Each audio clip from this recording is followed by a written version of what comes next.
Okay. Hi, everybody. Bonjour tout le monde. You want to give me a thumbs up either in Cavern or on the Twitch stream as to whether you're hearing me right now. Si vous pouvez me donner un petit coucou si jamais vous m'entendez soit en Caverne ou bien sur le live Twitch. All right, I've got Callum thumbs up. Everybody else hears me? Perfect. So welcome everybody to the 10th cooking session. Donc, bienvenue à tout le monde à notre 10e session de cuisine avec moi. Aujourd'hui, je vois qu'il y a beaucoup de monde qui sont ici et prêts pour l'ouverture de la nouvelle âge en caverne Calamy. So I see that everybody is slowly filtering their way into Chiso for the big opening of Calamy, a new age in Mula online. So missed online Uru live again. And I decided today to do a cooking session that has a bit of a theme, a little bit of a nod to the opening of the new age. Donc, j'ai décidé de faire un thématique de cuisine aujourd'hui qui est un petit peu inspiré, si on peut dire, de l'ouverture de l'âge de Calamy aujourd'hui. De plus, j'ai décidé de faire une recette de brioche suite à la suggestion d'un de mes amis en caverne, Yann. So, hi Yann. Bonjour Yann. I decided to do a brioche recipe. It was a suggestion from Yann, one of my friends in Cavern. So, hi Yann. This recipe is inspired by your suggestion. So, we are going to start. We are going to make cherry blossom brioche. The reason I call them cherry blossom brioche is that I was inspired by images that I saw of Calamy where the trees have bright pink foliage. The bright pink foliage made me think of cherry blossoms in Japan. So I decided to make a brioche that has the shape of a flower and a pink glaze on top of it so that it looks like a cherry blossom, but at the same time is also filled with cherry jam. Therefore, cherry blossom brioche.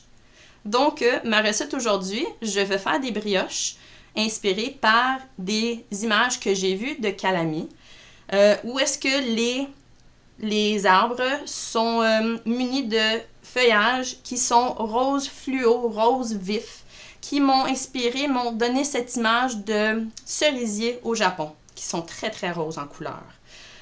Donc, mes brioches sont en forme de fleurs et vont être garnies avec une garniture de sucre rose vif en couleur pour donner cette image de cerisier. Donc, voilà mes brioches aux fleurs de cerisier. Alright, so we will get started. I'm going to show you how to make a brioche dough. A brioche dough is like any other bread dough, has flour, has yeast, has water, and has a few more ingredients that turn it from an ordinary bread dough into a brioche dough. So I'm going to start getting all of my ingredients together here. So to start, we're going to heat up some milk and we're going to raise our yeast in the milk. So pour commencer le pain à brioche, je vais chauffer un peu de lait pour pouvoir faire gonfler ma levure. Donc, je vais avoir besoin un petit peu plus qu'un quart de tasse de lait. So I need a little bit more than a quarter cup of milk, which I'm just going to heat a little bit in the microwave. So now the thing with yeast, l'affaire avec la levure, c'est que si vous la mettez dans un produit qui est trop chaud, vous allez la tuer.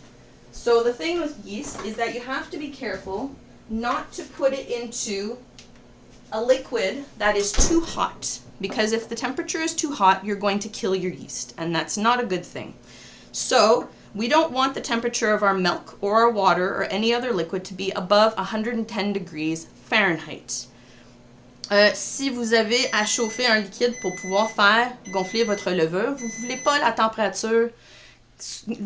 que la température soit plus haut que 110 degrés Fahrenheit. Sinon, la chaleur va tuer la levure parce que c'est un organisme vivant et sinon votre pain ne va pas lever. Donc moi j'ai trouvé que 30 secondes dans le micro-ondes à température haute, c'est juste assez pour pouvoir gonfler la pâte. And yes, Hadazato, you're very right about that. If you put any salt in this, you're also going to kill the yeast. Donc, Hazado a mentionné que si vous rajoutez du sel à votre levure qui est en train de gonfler, vous allez aussi tuer la levure. Donc, vous allez voir, j'ai du sel dans ma recette, mais je la mets plus tard. So, I do have salt in my recipe, but I'm going to add it later with the flour, which dilutes it. So, yeast works a little bit better when you have sweetness in it. I'm going to add just a little bit of honey rather than sugar. Now, this was a suggestion from Minasunda, who wanted some honey in the brioche. So not only am I going to use it to raise my yeast, I'm also going to use it as the sweetener in my dough. Donc, pour faire gonfler la levure, je veux aussi un petit peu de sucre. C'est comme alimenter la levure, si on peut dire. Donc, au lieu d'utiliser du sucre, je vais utiliser du miel. Le miel, ça a été une suggestion de Minasunda qui m'a suggéré une brioche avec du miel, ça serait plus intéressant que le sucre. Donc, on mélange légèrement. Et on va prendre la levure. Donc, ça, c'est 1,5 cuillère à café de levure que je vais mettre dans mon lait. So, I'm going to add my yeast into my milk. It's 1.5 teaspoons. I'm just going to stir it and I'm going to put it on the side. And you're going to see that it's going to start to foam. In the meantime, I'm going to get the rest of my ingredients together. So for this dough, I need flour. I need the salt. I need some butter. I'm going to need some eggs. And I'm also going to need a stand mixer. That'll take care of all the kneading for me. So we're going to put that right up there. Donc, j'accumule tous mes ingrédients ici. Pour ma pâte à brioche, j'ai de la farine, du sel, du beurre, beurre température pièce, your butter you want it softened, des œufs et mon mélange ici qui est en train de préparer et aussi le sucre, dans ce cas-ci, le miel que je vais utiliser dans ma recette.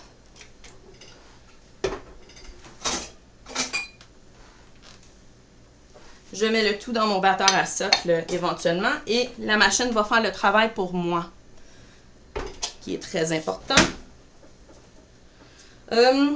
Donc, je vais mélanger un petit peu les ingrédients ensemble avant de les rajouter ici. I'm going to start mixing a few of these ingredients together before adding them into this mixer. So, like Hazado said, the salt will kill the yeast, so we're going to dilute it as much as possible by adding it into the flour and mixing that up. Therefore, the yeast will never come into contact, or very little, with the salt. Donc, je rajoute mon sel dans ma farine et je mélange. Ça va diluer la quantité de sel et à ce moment-là, ça ne viendra pas trop en contact avec la levure quand je le mélange dans mon mixeur. Deuxième chose, les œufs. Je veux les faire battre un petit peu pour que le mélange soit plus facile à mixer ensemble. Donc, juste avec une fourchette et un petit bol, je vais les mélanger ensemble. So, I'm going to mix the eggs in a bowl just to break up the yolks and get the mixture started. I don't want to have the mixer do too much of the work because I'm working with a dough hook and the dough hook doesn't mix the eggs very well. There we go. Now you're probably wondering what makes a brioche dough different than a regular dough.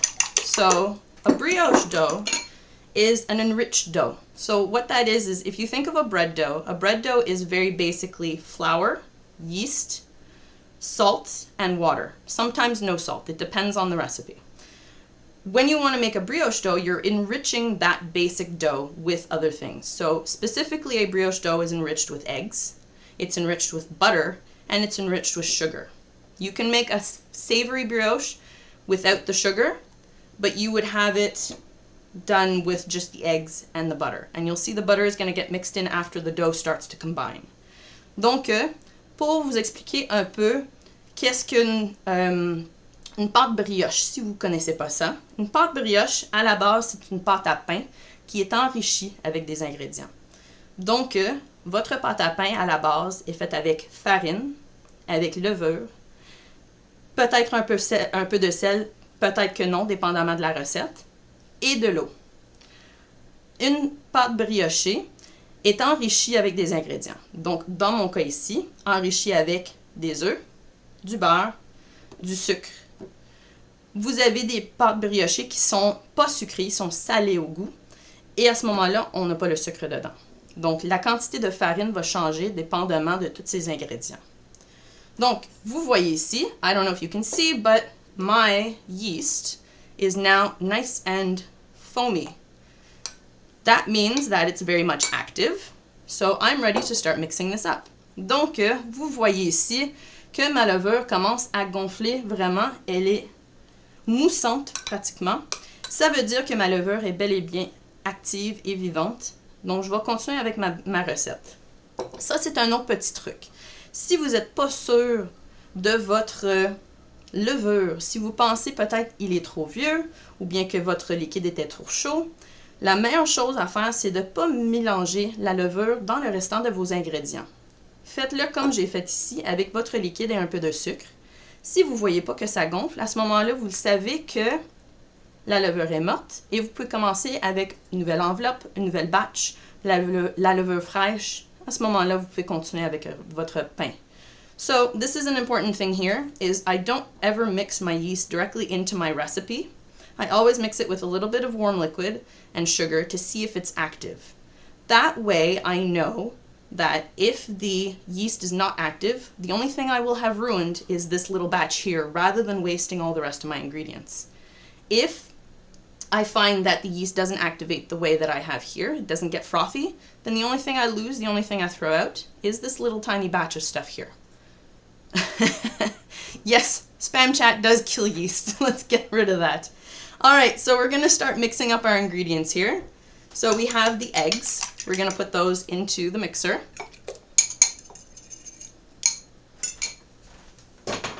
We have our yeast and milk. We're going to just give that a mix to make sure we get all of the yeast in there.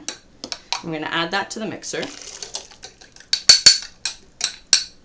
Donc ici dans mon bol, je commence à rajouter mes ingrédients. Donc j'ai mis les œufs, j'ai mis la levure avec le lait. Je m'assure de vraiment aller chercher toute la levure pour bien faire gonfler ma pâte. Je mets le miel. J'ai besoin un quart de tasse de miel. So I'm going to add honey. I need a quarter cup of honey. That's about how much I have left in my bottle. So I'm just going to empty the whole thing out. And I'm going to excuse myself right now because it's probably going to make funny noises. Like that. Always fun emptying out a bottle of honey. There we go. So that's a quarter cup of honey that I added in there. Some brioche dough will have sugar. Some of it will maybe have maple syrup or molasses. It all depends on the flavor you're going for, and the quantity of flour will probably change. So, dans mon bol, j'ai rajouté le miel. J'avais à peu près un quart de tasse qui restait dans ma bouteille, donc j'ai rajouté au complet. Vous allez voir qu'il y a des recettes qui vont aller avec du sucre à la place, sucre blanc, sucre cassonade, sinon peut-être un sirop d'érable comme élément sucré. Mais dépendamment de ce que vous rajoutez comme élément sucré, vous allez changer peut-être la quantité de farine pour compenser pour plus de liquide, moins de liquide. Alright, so that's basically mixed. I just wanted to get it a little bit combined. And now, I'm going to start adding my flour. Donc, je l'ai juste combiné un petit peu à la base. Maintenant, je vais rajouter ma farine. Donc, je vais y aller avec le 3/4 pour commencer le mélange. Et je vais rajouter le restant à la fin, juste pour m'assurer que j'en ai pas trop. I'm just adding about 3/4 of my flour to the mixer, and I'll add the rest right at the end. Lock it in place and start it on a low temperature. Don't start this on a high temperature because the whole thing is just going to be explosive. You don't want that. Flour all over the kitchen is a mess to clean up. And you can see it's already coming together a little bit in the bowl there. And I'm just going to get my attachment to be able to feed the flour into there.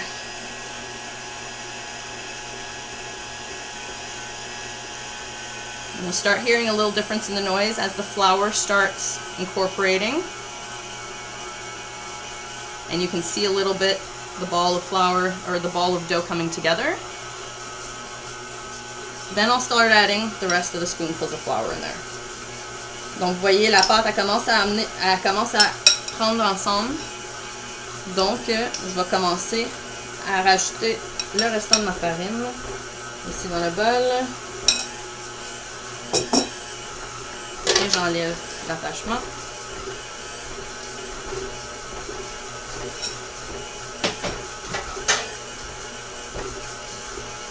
Now, if you find that it looks a little bit dry, it's not the end of the world because we're going to be adding butter into this to make the brioche dough. You'll notice I kept my butter till the end.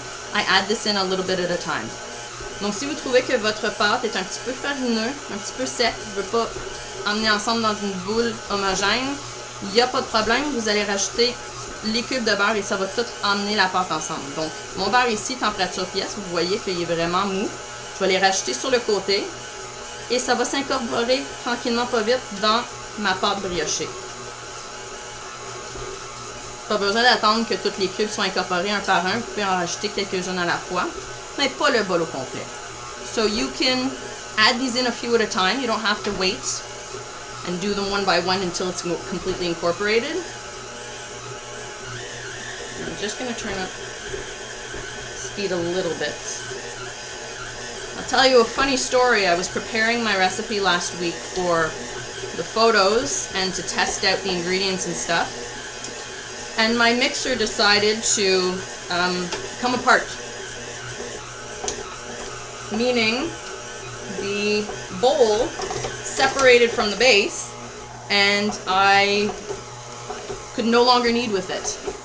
It was a disaster. I was trying to hold it together with my arms, with my legs. And you can see it's kind of doing the same thing right now, but it's not. So the whole base has a locking mechanism on it. And the locking mechanism eventually wears out the more bread that you need. Unfortunately, I'm kneading a lot of bread these days. And so the bowl got loose and now it doesn't connect to the locking mechanism anymore. So it was quite a disaster. I had to knead everything by hand and I didn't know what I was going to do. I found out that I can jam a whole bunch of aluminum foil into the lock and then jam the bowl on top, and it's a good temporary fix. I will have to get a new locking mechanism. Thankfully, I don't have to replace the whole mixer. Donc, petite histoire, pendant que je finis de rajouter mon beurre dans ma pâte briochée, au début de la semaine, j'étais en train de préparer la pâte à pain, la pâte briochée pour pouvoir faire mes exemples, mes photos de mes brioches à la cerise. Et la machine travaillait trop fort. La serrure entre la machine et le bol ouvert un petit peu trop. Le métal a été trop usé. Et le bol c'est parti à côté pendant que la machine tournait. Donc je paniquais, j'avais besoin de finir ma pâte, j'étais en train de le tenir avec mes mains, avec mes jambes, avec mes pieds. Rien à faire, le bol ne restait pas bloqué à l'intérieur. Et malheureusement, je vais avoir besoin de remplacer la serrure dans la base de la machine. Une chance, c'est pas la machine au complet, mais ça a fait en sorte que j'avais un petit moment de panique. Pour l'instant, j'ai bourré la serrure avec du papier aluminium et ça fait en sorte que ça marche quand même bien. Mais c'est pas la solution parfaite, il va falloir que je remplace le morceau. Mais c'est ça, c'était un petit peu de panique. Donc, puisque j'ai déjà fait cette étape-là, je vais mettre cette pâte de côté. Normalement, vous voulez la laisser mélanger pendant 8 à 10 minutes. So, I'm going to put this to the side and let it mix by itself because I already have a dough that's prepared. I want to let this mix for about 8 to 10 minutes until the dough gets really nice and tender. If you find it's really too sticky after about halfway, you can add a bit of flour. But you'll see the longer it mixes, the more the dough will pull together. It all depends on the temperature. Today it's crazy rainy here, so the flour is a little bit moist and it makes the dough a bit more sticky. But my first batch did work out fine after I let it mix for a while. Donc, c'est ça. Si vous trouvez que c'est trop collant, vous pouvez rajouter un petit peu de farine au fur et à mesure pour que la pâte prennent ensemble et deviennent une belle pâte tendre et pas trop collante. Mais faites-le seulement après la moitié du temps de mélanger sur la machine. Puisque à force de mélanger, la pâte elle va venir plus tendre, les gluten vont être travaillés, ça va venir bien ensemble. Donc, vous ne voulez pas rajouter trop de farine parce que ça va faire une pâte qui est trop dure. Vous ne voulez pas faire ça. Donc, je vais le laisser mélanger sur le côté ici. And yes, if you're wondering, I'm actually putting my mixer on the floor. I'm going to let it mix there. Since I don't have enough counter space for everything. Alright, so while the dough is rising, we're going to prepare the fillings. Because we're making a brioche dough, we're actually going to layer fillings into it. So this is where that cherry component comes in. And since I know not everybody likes cherries or has access to cherry jam, I wanted to come up with a couple of other options. So I went with the Japanese theme and I came up with a matcha tea option. And since not everybody is a fan of matcha, I also came up with a chocolate option. So we're going to do 3 different fillings and we'll have those ready to do the brioche. Each of these recipes is good for the entire batch of dough. So if you want to make different ones, you can divide, do a half batch or a quarter batch. I tested it out, it works really well. But we're going to mix those fillings now while the dough is mixing on the side. Donc, je voulais faire des remplissages, des garnitures différents pour mes brioches. J'ai celle à la cerise, mais je sais que pas tout le monde aime la cerise non plus. Il n'y a pas tout le monde qui a accès à une belle confiture de cerise pour utiliser. Donc, j'ai créé des garnitures qui sont de saveurs différentes. La deuxième, c'est celui au thé matcha, donc un thé vert en poudre, d'inspiration japonais, puisque je me suis dit, cerisier, Japon, thé vert matcha, pourquoi pas une brioche au thé vert matcha? Et la troisième, parce que je sais que le thé vert matcha, c'est pas un goût pour tout le monde, je suis allée avec du chocolat, parce que pas mal tout le monde aime le chocolat. Donc, je vais préparer ça ici. So, for the cherry one, I have cherry jam. This is cherry jam that I make, but you can buy store-bought. Try and find one that has low sugar and is more of a cherry spread in texture rather than a cherry jam. You don't want too much liquid because it will seep out of the bread. The second one is going to be the matcha, and then the third one is going to be chocolates. So we'll get the chocolate one started because it takes a bit of a preparation. I have a nice dark chocolate here that I brought back from a recent trip to Texas, so I'm going to use that up. It takes about 2.5 ounces of the chocolate, and we're just going to chop it really quick. Donc pour le chocolat, je vais utiliser un chocolat que j'ai ramené d'un voyage à Texas. C'est un chocolat noir à 60%, et je vais le faire fondre avec du beurre pour la base. Je vais juste hacher les morceaux un petit peu que ça soit plus vite à faire fondre.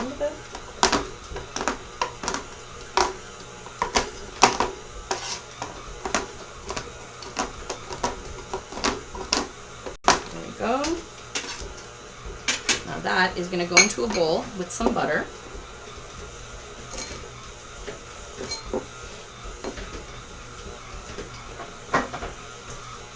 And that's going to go in the microwave for 30 seconds. I'll mix. Another 30 seconds. I'll mix it again just until the chocolate is melted into the butter. Don't put it in for a full 2 minutes, you'll burn the chocolate. Donc ça, je vais rajouter, j'ai mis le chocolat avec le beurre dans un petit bol. The amount of butter is 6 tablespoons. And all the information for the recipes is going to be on the website. So cookingsessionswithsky.blogspot.com. And I will have that link up on the YouTube page as well, where the video will be afterwards. Donc, j'ai mis mon chocolat avec du beurre. C'est 6 cuillerées à soupe de beurre. Je vais mettre ça dans le micro-ondes pour 30 secondes. Je vais mélanger. Un autre 30 secondes. Je vais mélanger. Jusqu'à temps que le chocolat est fondu complètement dans le beurre. Je ne veux pas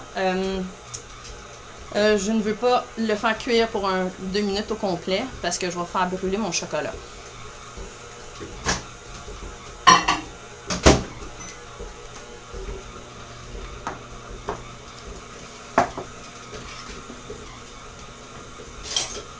Here's my ingredients. Oh, bonus chocolate for me. Oh, thank you.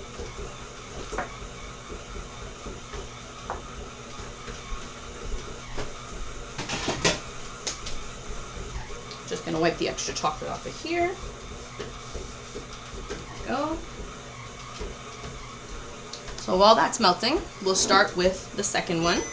So again, we're gonna start with butter. So this is the matcha tea.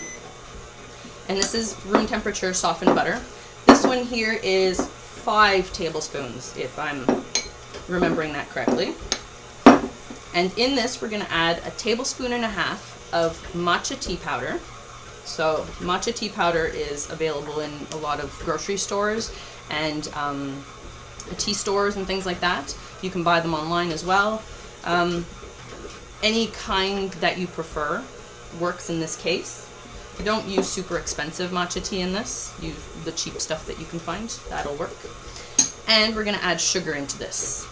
Donc, pour celui au matcha, je commence avec 5 cuillerées de beurre température pièce, avec une et demie cuillerée à soupe de poudre de thé matcha, donc le poudre de thé matcha vert, et du sucre, 3/4 de tasse. This is 3/4 cups of granulated sugar. And that's going to go in there. It seems like a lot, but the matcha is bitter, so you want a good mix of sugar in there to balance it.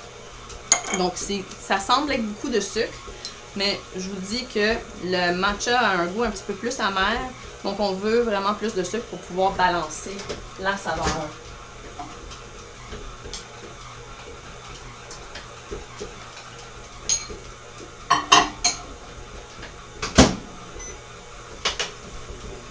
And so this, we're just going to mash together. Donc ça, on va juste mélanger avec une cuillère. Si vous voulez faire avec un mixeur, vous pouvez, mais honnêtement, c'est juste un petit bol de garniture. Ça va devenir une belle pâte couleur vert, un peu comme une pâte de pistache en couleur. So this you can mix up just with a spoon. You can do it in a mixer if you want, but if your butter is softened enough, you can really do it very easily with a spoon or a fork if you prefer. And you'll see it's going to come together in a nice little paste that you'll be able to spread, similar to like a pistachio paste. If your butter's too hard, don't give in to the idea that you want to soften it in the microwave. I did that and then I melted the butter, and it really doesn't make the same kind of paste. If you melt the butter completely, it just is a green goopy liquid. You see how nice this is coming together here? We've got some butter still in there. You really want to mix it until you don't see any big chunks of butter, and it does have a consistency kind of like a spreadable peanut butter. Donc, vous les mélangez avec la cuillère jusqu'à temps que vous voyez plus de gros morceaux de beurre dans votre bol et que la texture est un peu comme une beurre d'arachide. Quelque chose de bien tartinable. Vous allez voir qu'est-ce que je veux dire après. La qualité tartinade, c'est très important pour ces brioches.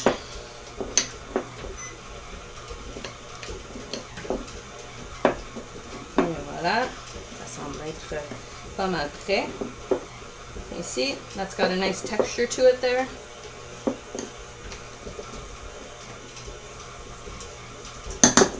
Just bring it apart from the walls. All right, so that's ready. Now the chocolate one, I put in for a second set of 30 seconds, and you'll see here, it's quite nice and melted. Donc ça c'est 2 fois 30 secondes. Yeah, absolutely, Lisa. You can do that. In French, that's called a bain-marie. To be able to, oh, okay, I see what you're saying. You're not talking about bain-marie. Yeah, I've seen that technique. I've never actually used it. So Issa's talking about filling a bowl or a glass with boiling water, dumping out the water, and then taking that hot glass and putting it on top of a cold block of butter. And the residual heat in the glass will actually soften the butter enough to be able to use in cooking if you've forgotten your butter in the fridge. That's actually a really, really good technique. I've not had the chance to try it. I tend to remember to take my butter out, or I don't, but I keep my butter in the freezer. So it's, you know, sometimes it's good, sometimes it's not. Issa a donné une bonne suggestion pour faire ramollir le beurre.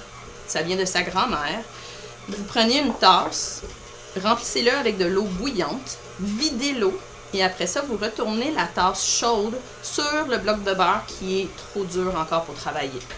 Et qu'est-ce que ça fait? C'est que ça va ramollir le beurre juste assez pour pouvoir l'utiliser dans vos recettes. J'ai jamais eu vraiment la chance de pouvoir utiliser cette technique. Soit j'ai mon beurre sur le comptoir ou bien j'ai oublié mon beurre puis je les garde dans le congélateur, donc ça marche pas trop. Mais c'est vraiment une bonne technique. Si vous l'essayez, dites-le moi comment ça marche parce que ça se peut que je l'ai besoin éventuellement dans le futur, on ne sait jamais. Donc, mon chocolat, 2 fois 30 secondes dans le micro-ondes, c'est juste assez, c'est bien liquide, bien mélangé ensemble. So, this is my chocolate, 2 times 30 seconds in the microwave, mixed up, really nicely melted. I now have 2 spoons of powdered sugar, 2 spoons of cocoa powder. So this is cooking cocoa powder. I'm going to add that in, and that's going to make my paste for the chocolate one.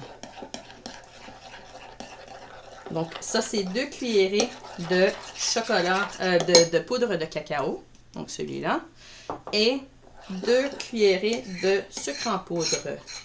Je vais mélanger le tout ensemble. Essayez d'enlever les grumeaux le plus possible. Et vous allez voir, celui-là est un petit peu plus liquide parce que le beurre était chaud.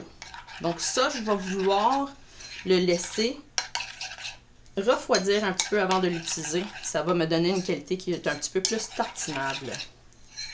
Donc je vais le mettre dans le frigo, mais pas pour trop longtemps parce que sinon ça va devenir dur. So I want this to be a little bit more of a spreadable consistency. And you see, because I melted my butter, it is very liquid. So what I'm going to do is I'm going to put it in the fridge for just a little bit. When the butter cools, it'll harden up and it'll make a nice spreadable paste.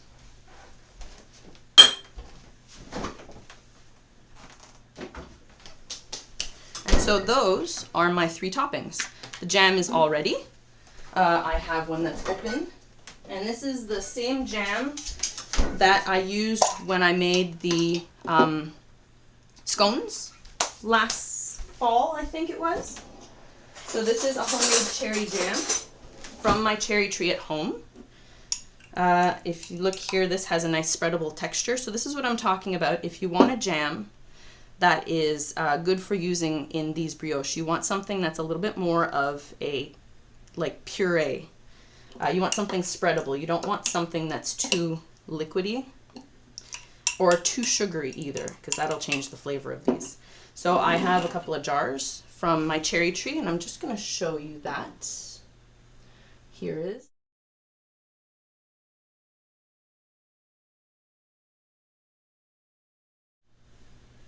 So that was my cherry tree at home, the one that I use for making my jars of cherry jam and pies and other things.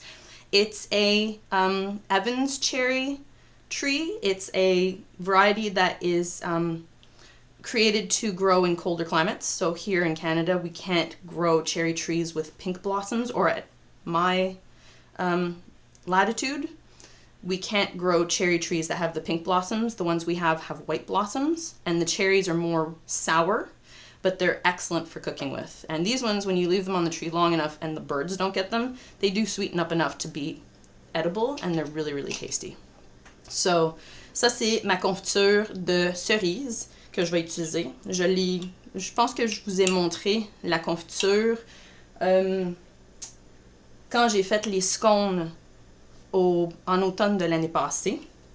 Donc, cette confiture-là, je le fais avec les cerises de mon arbre, mon cerisier ici. Donc, je vais vous montrer à la photo du cerisier. Vous allez remarquer que les fleurs sont blancs et non roses, qu'on attend à voir dans des cerisiers.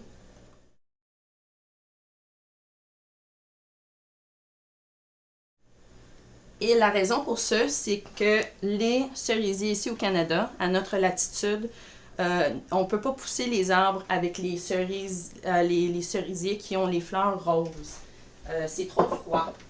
Et donc, les cerisiers ici, soit sont décoratives ou bien sont des cerises sûres. Mais les cerises sûres, ça fait des confitures qui sont excellentes, des tartes qui sont excellentes. On a juste besoin de balancer la quantité de sucre qu'on met dans les produits qu'on cuit avec. Donc, je vous montre ma belle pâte. Si je peux l'enlever de la machine. Peut-être que non. puisque j'ai tout serré ensemble, j'arrive pas à l'enlever. Je vais vous montrer ici. So this is the dough that's been kneading. And you can see now, I didn't add any extra flour, but the texture is really nice and stretchy and pliable and not sticky at all. So this is my dough that's been mixing. The other half is here. So now what I'm going to do with this is I'm going to put it into a bowl with a little bit of oil, and I'm going to coat it, cover it with plastic wrap, and I'm going to let this rise in a warm spot for about an hour till it's doubled. Donc ma pâte qui a été mélangée pendant à peu près une dizaine de minutes dans la machine, elle est maintenant bien élastique et pas collante du tout. Vous voyez, ça colle pas du tout du tout. Et je vais le mettre dans un bol pour pouvoir le faire lever. Je rajoute un petit peu d'huile, juste pour pas assécher la pâte à l'extérieur. Je vais le tourner dans le bol pour bien couvrir. Je vais couvrir soit avec un film en plastique ou bien une serviette. Et je vais le laisser dans un endroit chaud pour à peu près 1 heure de temps jusqu'à ce que la pâte gonfle. Et qu'est-ce que ça a l'air? Quand la pâte est bien gonflée, ça a l'air de ça. So when your dough rises nicely, this is what you get. So that's a really nice tender dough. It's well risen, but double the size.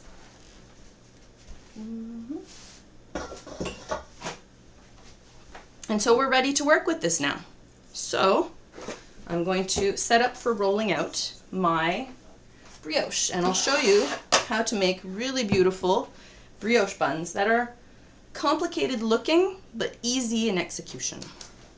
So you create a whole bunch of layers of dough without having to create a whole bunch of complicated layers. So I'm going to roll out a rolling mat. Get the rolling pin and the flour.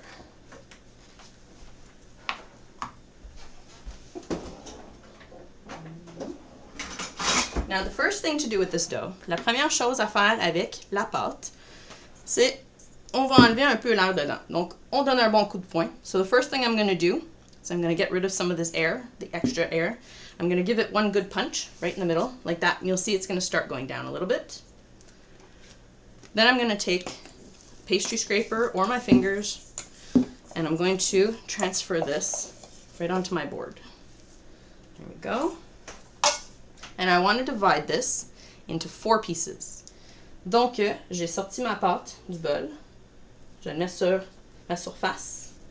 Et je vais séparer ma pâte en 4 morceaux. Essayez d'y aller le plus égal possible, mais c'est pas un art exact celui-là. Pas besoin de sortir la balance. So it's not a perfect divide, but you don't have to worry if some of the pieces are a little bit bigger than others. You don't have to get out a scale for this. Now it's nice and soft. We should not need too much flour, but if you find that sticking to the board a little bit, you might want to add just a tiny bit. But sometimes it's good having a sticky board because it helps you roll the dough out. So I'm going to start without flour and we'll see where we get with this.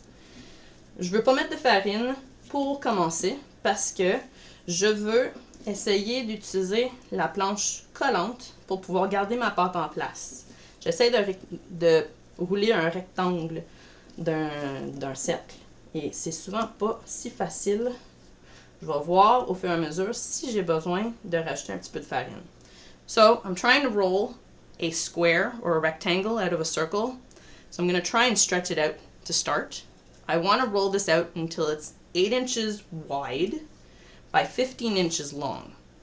Donc je vais rouler un rectangle qui est 8 pouces de large et 15 pouces de long. Or maybe the other way, we'll see. So you'll notice it does get a little bit stretchy.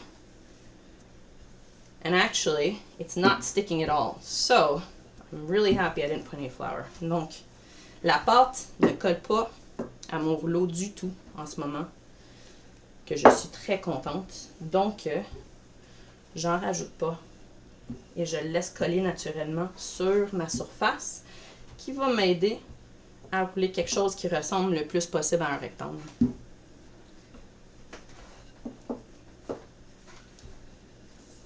Now, I don't know if you want me to, but I can get out a ruler and measure it.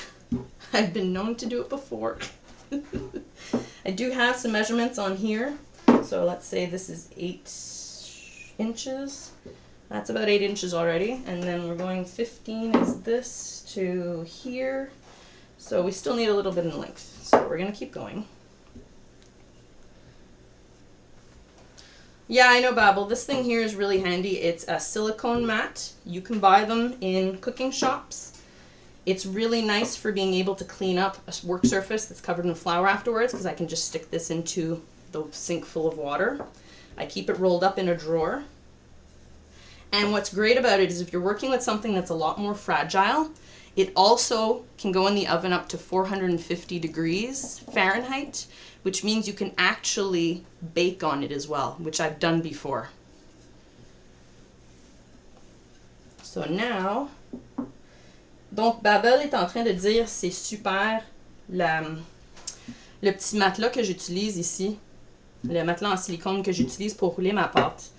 Et je suis en train de répondre que c'est vraiment fantastique, je trouve, pour pouvoir rouler de la pâte comme ça.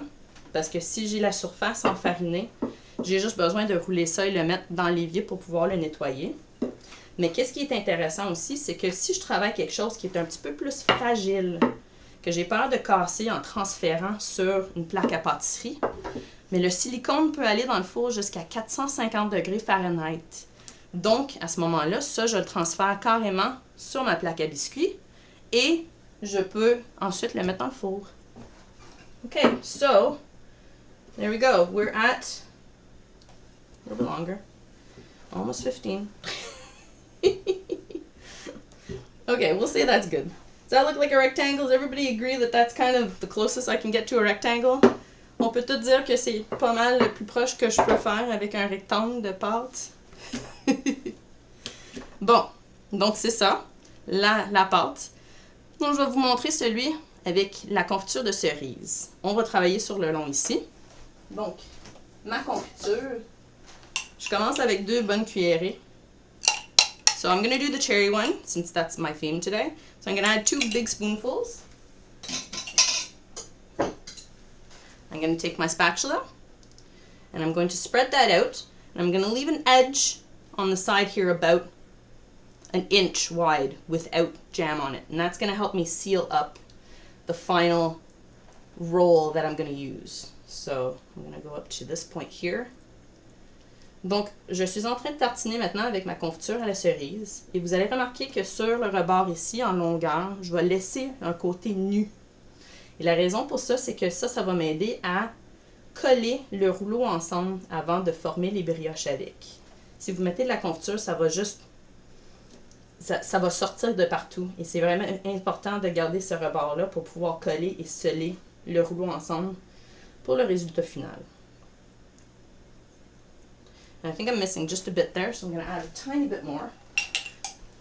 Now, if you use either the matcha or the chocolate, you have enough for the 4 balls of dough.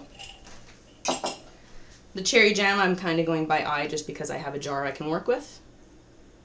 Donc, si vous tartinez avec soit la garniture au chocolat ou bien celui au thé matcha, vous en avez assez pour diviser entre les 4 boules de pâte. La confiture, la mesure, c'est j'ai pris le pot, j'ai mis des cuillerées, j'y vais à l'œil un petit peu, donc c'est un petit peu moins exact. Mais je vous assure qu'avec le matcha, le chocolat, vous en avez assez. Donc maintenant, c'est vraiment bien couvert. So now you see, this is really nice and covered. And what I'm going to do is I'm going to brush the edge with a little bit of water, and then I'm going to roll the whole thing up. So you want to roll on the length. Donc, je vais brosser ici la partie que j'ai laissée nue avec juste de l'eau du robinet. Ça, c'est ma colle. Et je vais rouler ma pâte, sens de la longueur, par ici. Donc, je commence délicatement. Et même de ce côté-là, la pâte ne colle pas sur le silicone. Donc, c'est merveilleux. On y va lentement. Et on roule le tout sur elle-même. Si vous avez besoin de twister à l'intérieur, Allez-y. So I'm noticing that with the silicone, it's actually rolling up really nicely. I'm just kind of flipping it with my fingers, and I'm rolling up on the length. And I notice that's not sticking at all, which is great. And then once I get to that water side, right there, I'm just going to make sure that it sticks really nicely onto itself. And that's my full roll. And then I'm going to transfer that onto a cutting board because I don't want to cut on my silicone. That would be a disaster. Donc je vais transférer ça sur planche à couper parce que je veux pas couper sur mon silicone, ça sera un désastre. So there's the full roll. And now I'm going to cut that in two to make 2 brioches. Donc je vais couper en deux pour faire 2 brioches. Comme ça. Et maintenant, je veux que ça soit un petit peu plus long pour faire une brioche qui est vraiment long et élégant. Élégant, pas long. Donc, je vais l'étirer, le rouler légèrement. So I want this to be really nice and long. The reason for that is because the longer it is, the more elegant it's going to look when it's finished. So I want this to be about 12 inches. That's about this much, I would say. So we need to stretch it out a little bit with our hands. And we can also roll it a little bit. I wouldn't suggest rolling too much, just because of the fact that the jam will squish out the ends. And you really don't want that. But you can kind of stretch it out with your hands a little bit. And you'll notice the end is going to get a little bit more skinny. That's good because that's going to twist inside. So, there's one. Now I'm going to show you how to twist this. It's a little bit interesting, the technique, but the final really does look fantastic. Some paper. So, je vais vous montrer la technique pour pouvoir faire les brioches. Vraiment, vraiment jolie. Vous prenez en longueur, vous la coupez carrément dans le milieu en laissant à peu près 2 cm au bout. So you want to cut this completely in half lengthwise, leaving about 2 centimeters, so 1 inch at the end. You cut right down the middle. It's going to stick a little bit, but you should be able to get that knife out. And then when you open up the 2 sections, you're going to see all the layers of dough and jam in there. Okay? Donc, quand vous séparez les morceaux, vous allez voir toutes les couches de confiture et de pâte à l'intérieur. Maintenant, sur le bout qui est encore attaché, mettez quelque chose de pesant, ça va vous aider. So, on the end that's still attached, put something of a weight just to hold it in place. It'll make it a lot easier. So, I just put the knife edge. Then, you're going to twist these on top of each other, almost like you're braiding. So, we're going to start with one on the side here, twist the other one on top, keeping the cut end open as much as possible. Then I'm going to take the second one and twist it back over the first. Again, keeping the cut end on top as much as possible. Donc, vous voyez ici qu'est-ce que je suis en train de faire. Je fais un twist un peu comme je suis en train de tresser le pain en gardant la partie coupée vers la surface, vers moi, en tout temps, pour garder cette côté présentation. Donc, je prends un côté, je le passe par-dessus le deuxième, en m'assurant que la garniture se monte toujours par en haut. Ensuite, je prends celui à droite, je le passe sur celui à gauche, comme ça. Et je continue de faire ça jusqu'à temps que je me rends à la fin de mon brioche. Et j'ai un petit queue qui reste ici. C'est normal que vous avez un petit peu de confiture, vous allez en avoir sur les mains aussi. It's normal you're going to have a little bit of jam everywhere, including on your hands. It's a bit messy.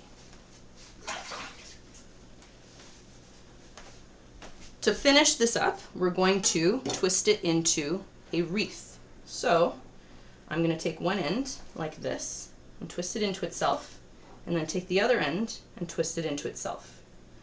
And I'm going to attempt to knot it. It's not easy, but it kind of works. So I'm going to pass one piece over the top, and then the second piece underneath, the longer piece here, just stretch it and tuck it underneath. So the whole thing kind of comes together in this really nice little braid. I don't know if you can see that. There we go. Donc, pour finir, je prends le tout en forme de cercle, d'anneau, Et je vais attacher les deux morceaux ensemble, passant un par-dessus et dans le centre. Et le deuxième, je vais le tirer et je vais le passer en dessous. Je vais faire le deuxième rouleau pour vous montrer encore. And then this is going to get transferred right onto a baking sheet with parchment. Just like that. That's it. Donc, je transfère le tout sur ma une plaque à pâtisserie avec papier parchemin. So, same thing. I'm going to take the second one. I'm going to stretch it out. Oops. I did tear that one though, so don't do that. Donc, la même chose ici. Je l'étire le plus possible à 30 cm de longueur. Je prends mon couteau et je coupe carrément en deux, sens de la longueur, en laissant une queue de 2 cm. So, leave your 1 inch at the end. Very important. I take the two sides, je prends les deux côtés et je les retourne pour montrer ma garniture. Je mets mon couteau pour le tenir en place. Et maintenant, je prends un par-dessus l'autre. Just ignore that. Et on continue. Un par-dessus l'autre. So we're going to keep doing the same thing. Taking the ends, twisting them over each other, making sure that that garnish is showing up on the top.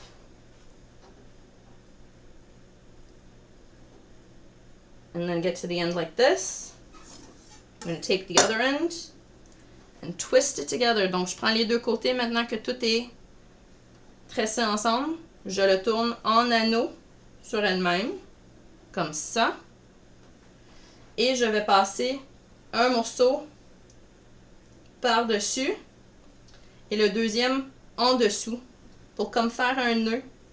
Un pretzel a même été suggéré par Callum. Et cela fait en sorte que j'ai mon petit brioche avec la confiture. Vous allez remarquer que ceux avec la confiture de cerise sont un petit peu plus juteux parce que la confiture est un petit peu plus liquide en texture. Tandis que quand vous faites les brioches avec le chocolat ou bien avec le matcha, la pâte est plus sec et va être beaucoup plus facile à rouler en brioche.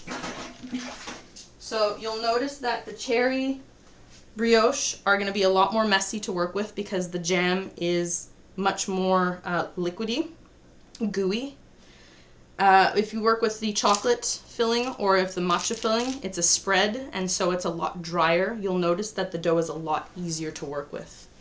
Do I have time? No, I don't. Okay, so you repeat the same thing using all 4 balls of dough, whether you do it with the cherry jam, the matcha, or the chocolate filling. Make your little brioches, put them onto your pans, cover them with plastic wrap, and you're going to let that rise for another hour and a half until they double in size. Donc, avec le restant de la pâte à brioche, vous allez rouler et faire les 6 autres brioches, soit avec la tartinade au chocolat, avec la tartinade au matcha ou bien avec la confiture à la cerise. Quand vous avez fini avec tout ça, déplacez-les sur votre plaque à biscuits tapissée avec papier parchemin. Recouvrez le tout avec des pellicules de plastique et laissez ça dans un endroit chaud pour 1h30. Vous voulez faire gonfler cette pâte-là encore. Ensuite de ça, so after you've let this raise for another hour and a half, you're going to put them in the oven. So they're going to bake for about 20 minutes until they're really nice and golden.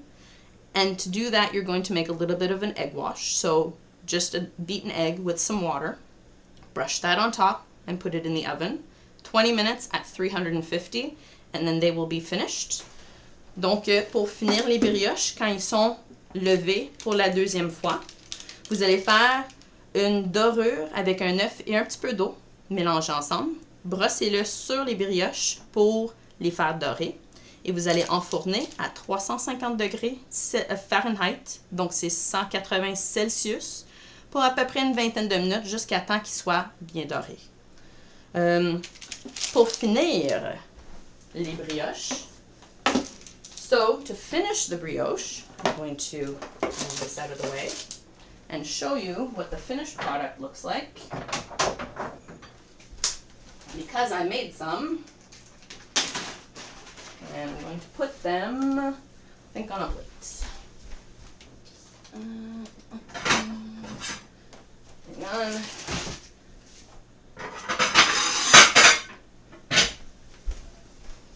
Right.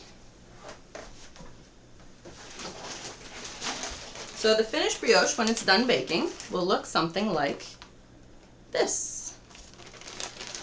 And then you have the matcha tea, which looks a little bit like this. And the chocolate ones look a little bit like this. So once they've baked for 20 minutes, this is the result that you're going to get. So you can see the cherry one has a little bit more cherry on top of it. But they have a really nice golden color. And they have beautiful layers, which are really evident in the matcha tea one. You can see all the beautiful layers in there. And the same thing with the chocolate one. You've got a beautiful chocolate filling in there, which is nice and melty. And again, really nice layers. This one here kind of came a little bit apart on the side, but it still holds together really nice. And you can see on the bottom where we twisted and braided it together. So to finish these up so that they are calami inspired, I'm going to make a pink glaze. Now this is something really easy. You don't have to do it. The bread are excellent like that. And I would actually suggest you don't put the glaze on the matcha or the chocolate one. The flavors are a little bit less complementary, but the cherry one works really well. Donc pour finir avec mes pains, mes brioches, qui sont inspiration cerisier et de l'âge de calami qui va ouvrir bientôt. Je vais faire un petit peu d'un glaçage pour aller dessus. Un peu comme un glaçage que vous voyez sur des brioches à la cannelle. So this glaze is going to be similar to the glaze you would see drizzled on cinnamon buns. So, very easy. Powdered sugar or icing sugar or confectioner's sugar, depending on what part of the world you're in. Donc, sucre en poudre ou sucre à glacer, dépendamment comment vous l'appelez à la maison. Ensuite, pour les brioches aux fleurs de cerise, je vais mettre de l'eau de fleurs d'oranger. So to go for the blossom inspiration that I have with these cherry blossom buns, I'm going with orange blossom water to make my glaze. So I'm just going to put 1 capful of this, which is about a teaspoon. I'm going to drizzle that in. Now this has a beautiful orange scent to it and a really light orange taste, which is why it works really well with the cherry buns. And then I just need a little bit of water. So I have my water here. And I'm going to add about 1.5 spoonfuls of water into this. This is really by eye. Powdered sugar doesn't take a lot of liquid to turn into a glaze. So you want to add a little bit and kind of work from there. Like this is too gooey, so I'm going to add a little bit more. Donc ça c'est vraiment à l'œil quand vous faites un glaçage comme ça. Puisque c'est de l'eau avec la sucre en poudre, ça n'en prend pas beaucoup. Mais 2 gouttes peuvent faire toute la différence entre un glaçage puis un liquide. Yeah, orange blossom water is a beautiful thing. It's kind of like an essence. So if you don't have access to orange blossom water, you can use an orange extract, but less of it. Or you could use any other extract. A vanilla extract would be good. An almond extract with the cherries would be excellent. Almond and cherries are a perfect pairing. But I like the orange blossom water. They sell this in Mediterranean markets. Donc, Iwan qui est en train de demander c'est quoi l'eau de fleur d'oranger. Donc, c'est un eau un peu comme une essence, un extrait d'orange, mais c'est fait avec les fleurs d'oranger qui fait en sorte que la saveur est un petit peu plus délicate. Je l'aime beaucoup dans cette application-là, mais c'est pas disponible partout. Si vous voulez, prenez un extrait d'orange, une essence d'orange ou bien un extrait de vanille. Ça marche très très bien aussi, mais allez-y délicatement parce qu'ils sont plus forts en saveur. Mais un extrait de vanille, ça serait bien. Un extrait d'amande avec les brioches à la cerise, ça c'est un complément parfait en saveur. Ça serait vraiment bien. Donc, la texture que vous cherchez, c'est quelque chose que vous pouvez napper délicatement Il me manque juste une touche, moi. Pas beaucoup. So, the texture you're looking for is liquidy but not watery. You want to be able to drizzle this without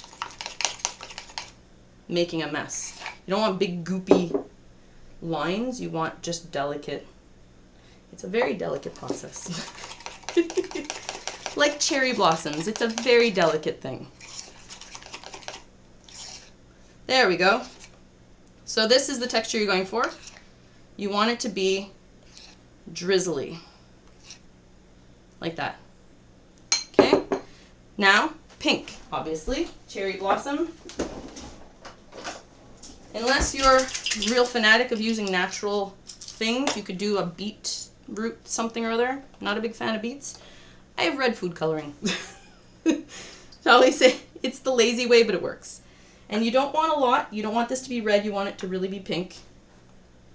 So again, add like a drop or two and mix it up until it looks really nice and pink like cherry blossoms. And I think that's perfect. I'm just going to get rid of this before I dye the entire kitchen.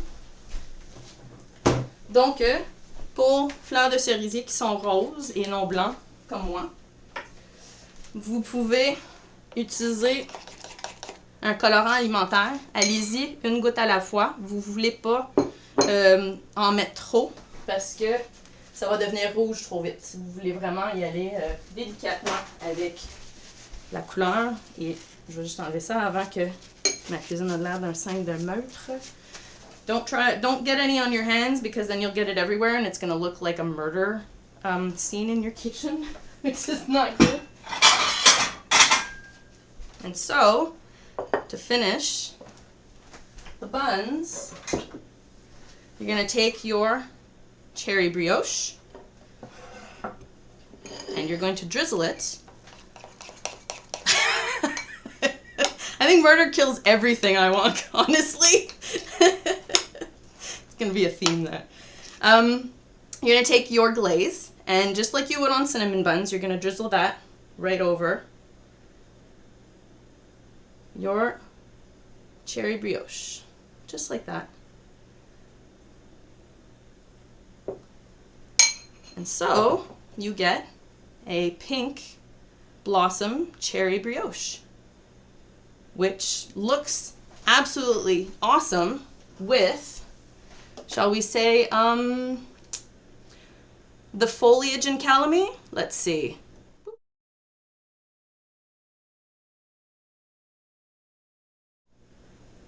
Donc, vous pouvez mettre votre glaçage délicatement sur votre brioche à la cerise.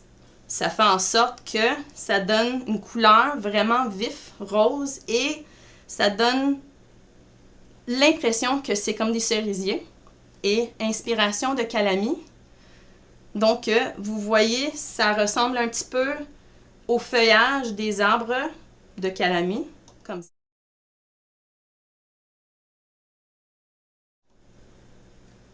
Et en plus de ça, c'est absolument délicieux. Je vous fais voir un peu si je coupe, pas dans celui-là, mais dans celui-là, vous allez voir toutes les couches de saveur. So I'm going to cut into this chocolate one and you can see how beautiful all of those layers are.